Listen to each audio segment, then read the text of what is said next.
When Donald Trump slapped tariffs on Canada, he probably expected some complaints, maybe a little pushback, but nothing serious. What he didn't expect? Canada is hitting back harder than anyone thought possible. Now, Canada is threatening something that could shake the United States in a way few saw coming, limiting US access to Alaska.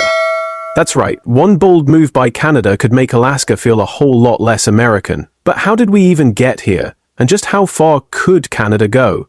Let's break it all down.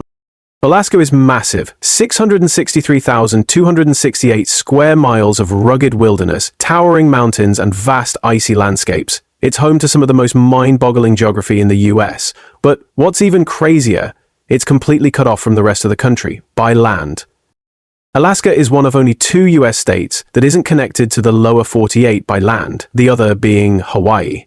It's a lonely northern outpost separated from the rest of the US by thousands of miles of Canadian territory. To get there, whether by road, rail, or sea, you need Canada's cooperation. Even air travel depends on Canada. While direct flights from major US cities to Alaska exist, most flights pass through or over Canadian airspace. Without Canada's approval, Alaska's connection to the rest of the country suddenly looks very shaky. That brings us to land transport, the most critical piece of this puzzle. Alaska's only real land access to the rest of the US runs through Canada. It shares a massive 1,538-mile border with Canada, and the only roads connecting Alaska to the lower 48 cut directly through British Columbia and the Yukon Territory. If Canada wants to make life difficult for Alaskans, it has all the tools to do so, and now it's considering using them. Unlike most international borders, the one between Alaska and Canada isn't just a line on a map, it's a vast, almost impenetrable natural barrier. This border runs through some of the most extreme landscapes on Earth, from dense forests to snow-covered peaks. The only real lifeline connecting Alaska to the lower 48 is the Alaska Highway. Built during World War II as a military supply route, it remains the primary overland connection for residents, industries, and tourists alike. But here's the thing, this vital highway runs entirely through Canada. If Canada decided to restrict or slow access, Alaska would be in serious trouble. That's where things start to get interesting. Enter British Columbia, the westernmost province of Canada, and the key land link between Alaska and the rest of the US. Premier David Eby isn't playing nice.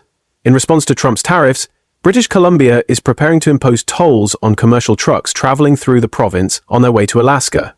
These tolls would add significant costs to shipments heading north, making it more expensive and potentially less efficient to transport goods from the lower 48 to Alaska. Tolls are common in many places, used to fund infrastructure or manage traffic. But this move isn't about infrastructure, it's about retaliation. British Columbia knows that by hitting US truckers with extra costs, it's striking at the heart of Alaska's supply chain. The message is clear. If the US wants to play hardball with trade, Canada is more than willing to fight back in ways that actually hurt. However, there's a problem.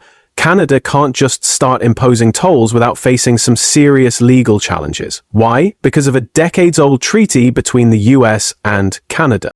The Alaska Highway Treaty explicitly prohibits Canada from imposing tolls on the highway system used for transporting goods between the US and Alaska. Article 2 of this treaty states, Canada will not impose any highway toll or permit any such toll to be charged for the use of such highways by vehicles or persons. That seems pretty cut and dry, but treaties are only as strong as the political will to enforce them, and given how determined British Columbia seems to be in pushing back against Trump's trade policies, it wouldn't be surprising if Premier Eby and his government start looking for loopholes. For example, British Columbia could argue that the tolls aren't technically highway tolls but rather environmental fees, infrastructure levies, or some other cleverly named charge. It wouldn't be the first time a government has played word games to get around international agreements. So what if Canada really wanted to turn the screws on the US and Alaska? There are a few ways it could escalate beyond just truck tolls. Airspace restrictions. Canada controls a massive amount of the airspace that US flights use to reach Alaska. If it decided to start imposing additional fees or restrictions on these flights, costs could skyrocket for both airlines and passengers. Rail access limits. The only rail lines connecting Alaska to the lower 48 also run through Canada. If Canada placed new regulations on rail traffic, it could disrupt supply chains in a big way.